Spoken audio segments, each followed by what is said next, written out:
Assalamualaikum warahmatullahi wabarakatuh. Semuanya kembali lagi di pembelajaran simulasi dan komunikasi digital. Untuk pembelajaran kali ini, kalian mohon perhatikan atau simak materi yang Bapak sampaikan lewat video YouTube berikut ya. Nah, jadi di grup WhatsApp itu mungkin hanya akan pembahasan tentang diskusinya saja, karena materinya akan Bapak sampaikan di sini. Ya, seperti itu. Baik, kita langsung mulai saja. Pertama, mengenai daftar isi dari pembahasan materi ini yaitu apa itu Petaminda, kedua adalah apa atau bagaimana contoh dari Petaminda tersebut, selanjutnya bagaimana cara kalian menggunakan Petaminda, dan yang terakhir adalah bagaimana caranya membuat Petaminda tersebut. Oke, pertama, apa itu Petaminda? Petaminda adalah suatu pemetaan proses berpikir. Nah, jadi pemetaan itu kita memetakan atau menggambarkan. Nah, proses berpikir yaitu ketika kita berpikir. Misal, kita sedang memikirkan tentang bagaimana rencana kehidupan ke depannya kita. Bagaimana saya setelah lulus, bekerja di mana, membeli apa, lalu kemudian bekerja di mana, kuliah di mana misalkan gitu ya, atau ingin mendapatkan apa. Nah, biasanya kita akan tuliskan berupa daftar atau berupa list. Nah, tapi jika di Petaminda atau kita buatkan Petaminda, maka kita petakan. Nah, si jalurnya itu sesuai dengan ketika kita sedang membahas pekerjaan. Nah, maka kita buat jalur pekerjaan dulu. Setelah itu apa isi dari pekerjaan tersebut. Intinya ini mengenai materinya dulu, lebih jelasnya nanti dicontoh, yaitu suatu pemetaan proses berpikir, atau sederhananya ketika kita menulis materi atau menulis informasi berupa teks ya yang banyak gitu kan, berwarna hitam, entah itu di board atau di buku catatan kita. Bedanya Petaminda itu kita akan buatkan atau kita rubah si daftar teks tersebut menjadi suatu gambar atau digambarkan si informasi-informasi tersebut. Ketika ada list nih, misalkan contoh hardware 1 keyboard, 2 mouse, 3 printer. Contoh software 1 aplikasi WhatsApp, 2 sistem operasi Windows. Misalkan seperti itu. Itu kan berupa list ya. Tapi kalau kita buatkan gambar, nanti akan berupa cabang, di mana cabang utamanya yaitu hardware komponen komputer, cabang kemudian muncul cabang hardware. Si hardware-nya itu bercabang menjadi keyboard, mouse dan printer. Lalu si cabang yang kedua kita buat tentang software yaitu aplikasi WhatsApp dan sistem operasi Windows misalkan begitu. Nah, atau untuk apa atau seperti apa bentuknya? Yaitu mengubah informasi panjang menjadi suatu diagram atau gambar seperti yang tadi Bapak sampaikan. Jadi si informasi itu tuh kita sederhananya gini, apakah kalian lebih senang pada umumnya ya, walaupun ada yang senang juga. Pada umumnya, apakah kalian senang membaca, melihat atau mendapatkan informasi melalui teks panjang yang banyak berwarna hitam, ataukah kalian mendapatkan informasi dari sebuah pamflet poster yang ada warna dan gambarnya? Nah, perbandingannya adalah sederhananya seperti itu. Petaminda itu merubah menjadi diagram atau gambar ya dari informasi umumnya atau biasa-biasa. Selanjutnya apa saja manfaatnya dari Petaminda? Nah, berikut adalah pertama, merencanakan serta berkomunikasi. Nah, tadi kita bahas ketika kita merencanakan life goals, kehidupan kita, atau ketika kita merencanakan sebuah liburan gitu kan. Barudak di kelas misalkan ya, di papan tulis insya Allah kalau nanti tetap muka kita acara kelas nih main kemana gitu kan, kita buat dalam bentuk Petaminda agar apa, agar mudah mengkomunikasikannya juga gitu. Kita buat misalkan kayak bahas dulu bajunya apa, kita buat cabang baju.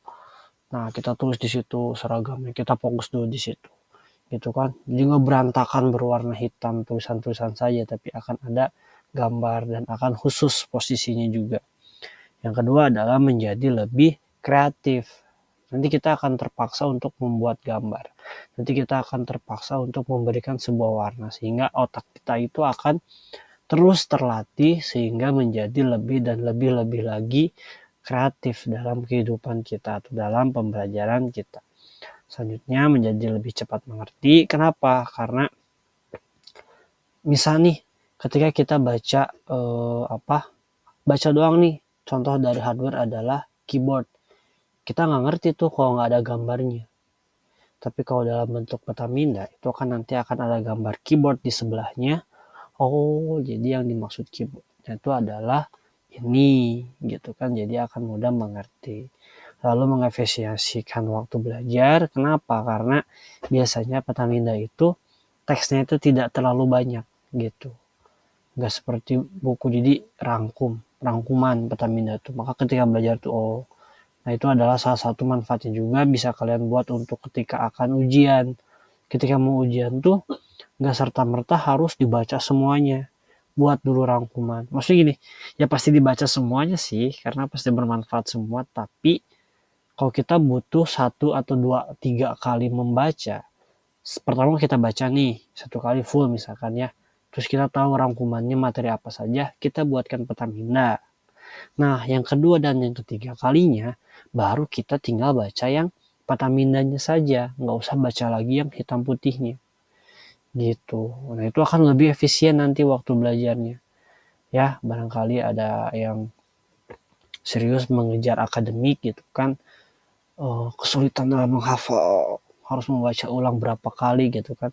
Nah, dibuatkanlah gitu dengan peta minda tersebut. Sederhananya gini lah, mengingat jalur cerita bukan manga pasti ingat. Mengingat jalur cerita novel itu akan lebih sedikit sulit dibanding mengingat jalur cerita kartun atau anime atau film gitu kan. Karena novel itu kan bisa dijadikan film. Kalau kita baca ulang novel dalam bentuk buku tebal gitu kan, butuh waktu yang banyak tentu saja.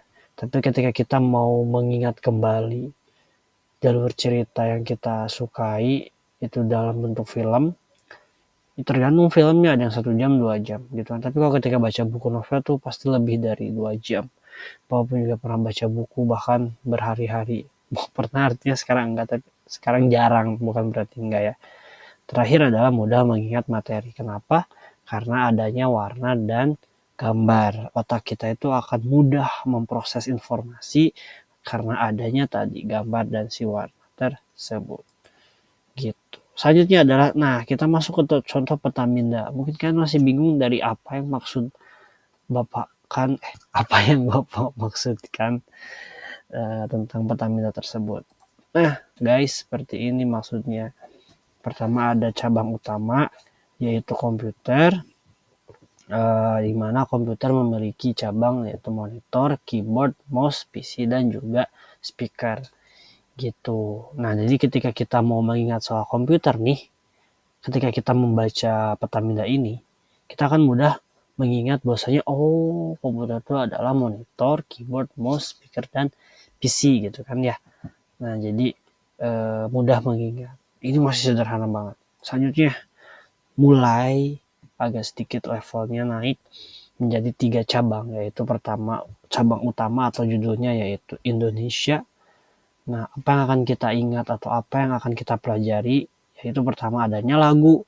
Ketika kita membaca lagu, maka kita akan masuk ke apa saja yang ada dalam lagu, yaitu bagaimana negeri, Garuda, Pancasila, dan Indonesia Raya.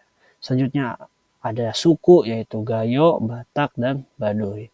Lalu bahasa, Jawa, Melayu, Padang, dan agama, Islam, Hindu, Kristen, dan Buddha. Nah, guys lagi. Nah, anak-anak, jadi ketika Bapak tadi mencari contoh dari peta minda ya, dari blogger ya atau website, Bapak selintas membaca peta minda ini selintas cuma beberapa detik gitu kan. Lalu kemudian Bapak mencari contoh lainnya. Nah, ketika Bapak mengingat Indonesia kemudian suku, itu Bapak tuh tiba-tiba ingat, tadi Bapak baca ada Gayo. Nah, itu tuh Bapak langsung dapat loh si manfaat dari peta minda tersebut. Jadi kalian pun juga coba silakan cari contoh Pertamina, kalian lihat secara sekilas, baca, kalian tutup, coba kalian ingat-ingat apakah benar Pertamina itu mudah diingat ataukah tidak. Nah, selanjutnya ini lebih kompleks lagi, tergantung tadi ya, informasi yang mau kita translasi atau kita pindahkan menjadi mind map itu seperti apa. Dan sedangkan di sini yaitu tentang membahas kreativitas. Basicnya itu tentang kreativitas itu adalah soal warna, gambar, relasi antar informasi, kemudian tema,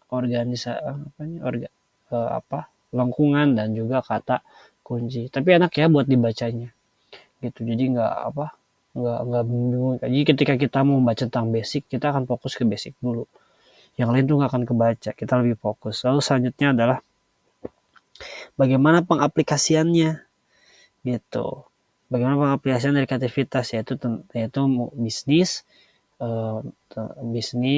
kemudian personal yaitu untuk diri kita sendiri, lalu terakhir ada edukasi atau untuk pembelajaran.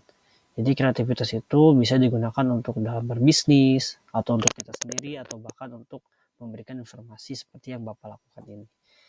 Nah, kemudian bagaimana cara mempresentasikannya? Nah, pastikan terstruktur atau struktural, memorable itu pastikan mudah diingat, deliver itu pastikan penyampaian informasinya mudah mengerti oleh si audiens atau si pembaca. Nah, ini Bapak bisa paham ya. Walaupun ini baru saja Bapak lihat, baru saja, tapi ketika Bapak coba pahami selama Bapak ngerti bahasa Indonesianya ya, karena ini bahasa Inggris, nah maka Bapak tuh langsung paham maksud dari pesan si gambar tersebut. Oh, ini tentang kreativitas. Oh, dalam kreativitas itu ada pengaplikasian, basicnya ada apa, presentasinya bagaimana, tentang ide, produktifnya bagaimana, dan mind map. Mind map tuh maksudnya tuh itu jadi kayak versi virtualnya ya. Jadi mind map itu bisa dibuat secara manual atau kertas ya, kita gambar, atau bisa secara gambar seperti ini. Secara digital maksudnya gitu. Jadi itu digital. Gitu. Barangkali kalau salah ya kata.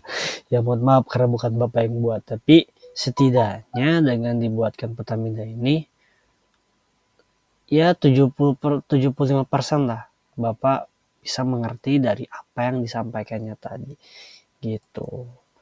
Selanjutnya adalah penggunaan peta minda. Nah, buat apa sih kita belajar peta minda gitu kan, khususnya kalian, maka kalian harus Bapak beritahu kan nih gunanya apa sih. Jangan sampai nggak guna punya materi itu atau nggak guna punya informasi. Pertama adalah untuk pekerjaan, seorang guru atau pendidik diharuskan dapat membuat mind map agar materi lebih menarik. Seperti yang Bapak lakukan, ini pun juga mind map. Ini mind map, katakanlah si gambar orangnya itu adalah penggunaan kayak apa sih yang bisa kita gunakan, apa sih yang bisa kita pakai gitu kan. Lalu cabang yang pertama adalah pekerjaan seorang. Lalu cabang dari pekerjaan itu adalah detailnya yaitu seorang guru atau pendidik diharuskan dapat membuat. Nah, ketika Bapak mengerti tentang penggunaan mind map, maka Bapak buat mind map sehingga materinya bisa lebih menarik buat kalian. Selanjutnya itu adalah membuat life goals.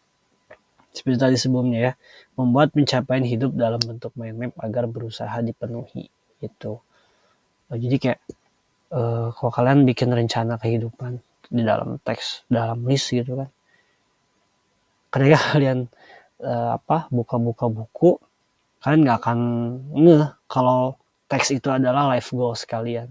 Tapi kalau ketika kalian buat dalam bentuk poster lalu kalian pasang, oh ini adalah life goals yang harus saya penuhi, yang ingin saya penuhi, gitu kan. Nah, maka kalian bisa gunakan untuk itu. Yang kedua, yang ketiga adalah tentu saja untuk mengingat materi yang paling utama tujuan atau maksud dari mind map tersebut. Sebagai pelajar gitu kan ya, mau ujian buat mind map gitu. Terus apa lagi ya, kalau main game pun juga bisa kayak bagi gamers yang main Mobile Legends misalkan ya, mau bahas soal hero apa misalkan gitu, si hero ini nih Nanti kita buat cabang buat itemnya apa, lalu kita beri cabang mekanik atau penggunaan skillnya seperti apa, lalu kemudian hero musuh bebuyutan atau counternya apa, atau kemudian hero yang paling bagus digunakan untuk lawan siapa. Itu bisa gitu, materi apa saja ya. Sekali lagi, jangan sampai kayak gimana ya, ketika kalian belajar untuk main game tuh jauh banget, tapi untuk belajar tentang materi itu susah banget. Mungkin dalam pikiran kalian adalah mana yang kalian sukai, mana yang tidak kalian sukai. Yang sebenarnya adalah mana yang kalian butuhkan dan mana yang belum atau tidak kalian butuhkan. Ketika kalian suka main game, lalu materi tentang game akan menjadi kalian butuhkan juga. Ketika kalian sedang sekolah, sedang statusnya pelajar, maka belajar atau materi-materi umum pun juga itu kalian butuhkan. Gitu ya, sekali lagi tanamkan dalam pikiran kalian, belajar itu adalah tentang apa yang kalian butuhkan. Itu bukan soal pengen gak pengen. Gitu. Jadi TikToker juga kalian pikir tidak perlu belajar, ya tentu saja harus belajar cara mengedit video, bagaimana caranya video itu FYP atau menarik, like-nya banyak gitu kan, dan lain sebagainya. Gak bisa asal bikin konten, gak bisa asal bikin YouTube, semuanya tuh pasti butuh informasi, pengetahuan, sehingga pada akhirnya kalian harus belajar gitu. Dan untuk membuat video itu nanti akan ada di akhir Simdik, jadi semua materi itu insya Allah akan bermanfaat ya. Kalau untuk ekobis nanti buat jadi pedagang gitu kan, ketika profesi untuk bagaimana nanti bekerja, semua materi insya Allah setidaknya basicnya kalian perlu pahami karena itu bermanfaat.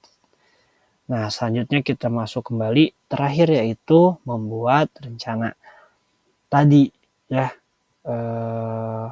ketika mau rencana main kemana, liburan kemana, kita buatkan si mind mapnya itu seperti apa gitu, biar jelas pakaiannya apa, alat-alatnya mau dibawa apa gitu kan, kesana ngapain aja dan yang lain sebagainya gitu ya.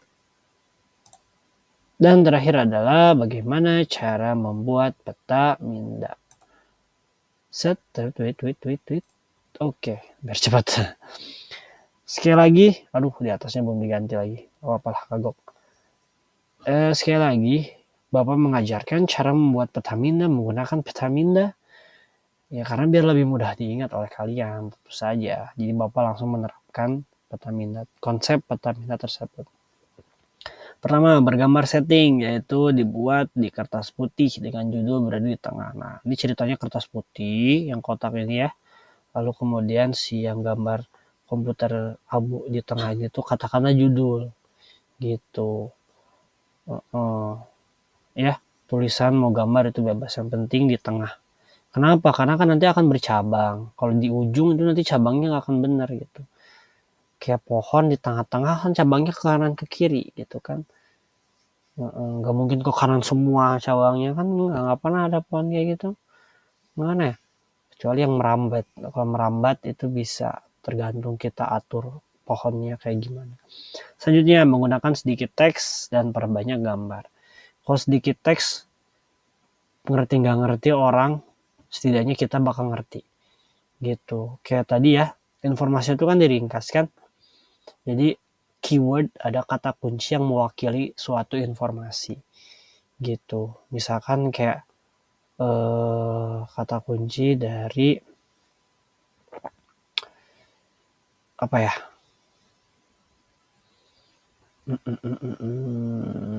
Pokoknya gitulah intinya. Tuh tiba-tiba ngeblank. Jadi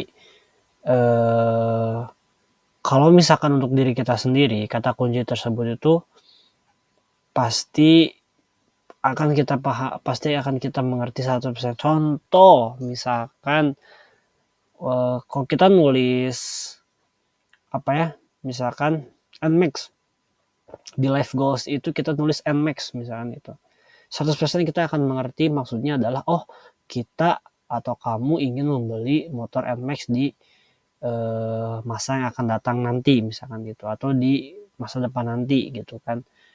Kalau orang lain yang baca pun juga 75% bisa ngerti Nmax ini motor, oh berarti mungkin dia pengen beli motor gitu. Nggak mungkin Kalau nggak beli Nmax, maksudnya kemana?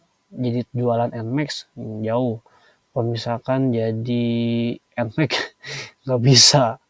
Terus kalau misalkan ya gitu, pasti jadi ke sana ingin beli motor Nmax misalkan gitu. Intinya si kata kunci itu tuh bisa mewakili informasi yang akan kita sampaikan. Nah, maka dibuatlah sedikit teks dan diperbanyak gambar. Nah, nanti tinggal kasih gambar motor Nmax biar nggak kemana-mana. Maksudnya kayak ya pasti kena sih semuanya itu motor. Cuman kalau kata yang lain gitu kan, itu bisa ada yang ambigu atau bermakna lebih dari satu. Artinya bisa ini bisa itu gitu kan.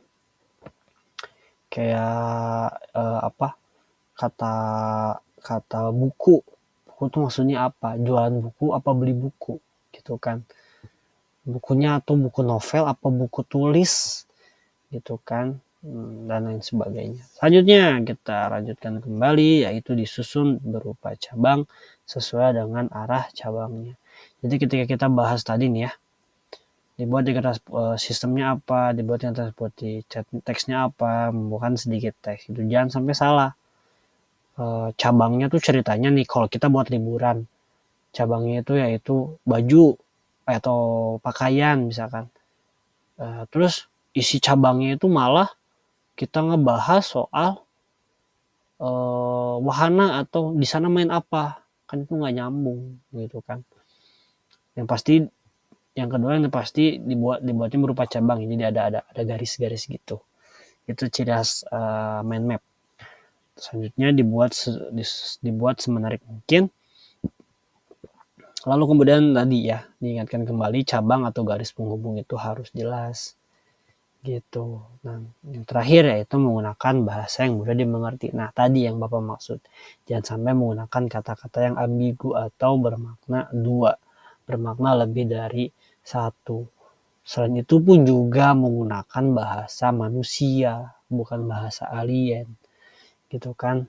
Bukan bahasa gaul tahun 90-an, tahun 2000-an gitu kan, walaupun kalian nggak tahu.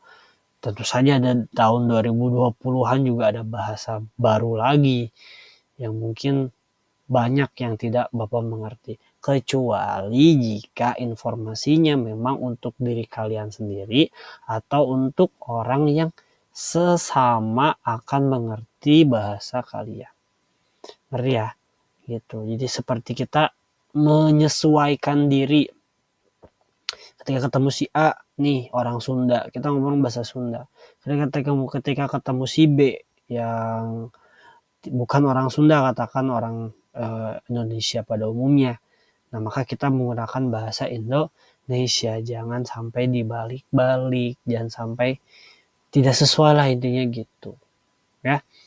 Seperti itu dia, dan selesai. Seperti itulah materi dari mind map. Untuk kali ini kita akan full teori, silakan pahami secara rinci, secara betul-betul, secara mendalam. Jangan sampai tidak kalian mengerti, tidak kalian pahami, tanyakan kepada Bapak, silakan latihan. Nanti di minggu depan kita akan full latihan dan membuat peta minda gitu ya. Jadi sebelum nyampe ke minggu depan tuh kan harus mengerti dulu. Jangan sampai beres dari sini masih ulang-ulang gak jelas, pas minggu depan makin ngulang. Buat apa? Gimana ini teh? Ini teh apa maksudnya? Kenapa begini? Kenapa begitu? Hai kamu kemana tuh? Nah, gitu kan. Jadinya seperti itu. Jadi sekali lagi itu saja mungkin pembahasannya. Silakan sekali lagi bertanya jika tidak dipahami. Jangan sampai membiarkan diri kalian ke dalam ketidaktahuan. Gitu. Ya, nggak apa-apa capek, pusing, capek dalam belajar daripada capek, pusing dalam ketidaktahuan. Gitu. Capek nyari jalan, nggak apa-apa. Yang penting sampai daripada capek ketika nggak tahu jalan. Gitu. Aduh kemananya, aduh gimananya gitu kan. Ketika mau membuat sesuatu, aduh capek gitu kan. Ketika main game, aduh susah. Ya, Nah, itu kan lebih buruk lagi dibandingkan ketika kita capek mencari tutorial, ketika capek belajar, capek latihan. Tapi pada akhirnya kita jadi berhasil, pada akhirnya kita jadi bisa. Sekali lagi itu saja untuk pertemuan kita kali ini. Silakan berikan tanda kehadiran bagi yang sudah hadir mendengarkan materi di YouTube ini. Terima kasih bagi yang sudah menyimak sampai akhir, karena Bapak yakin tidak akan 100% berdasarkan pengalaman yang Bapak alami, bahwasanya beberapa siswa itu ada yang mungkin tidak mendengarkan sampai akhir, ada yang mungkin baru setengahnya, ada yang seperempat, lalu kemudian menutup pembelajaran, menutup video gitu kan, mungkin ada keperluan atau bosan atau bagaimana gitu ya. Terima kasih sekali lagi yang sudah mendengarkan, semoga bermanfaat materinya. Wassalamualaikum warahmatullahi wabarakatuh.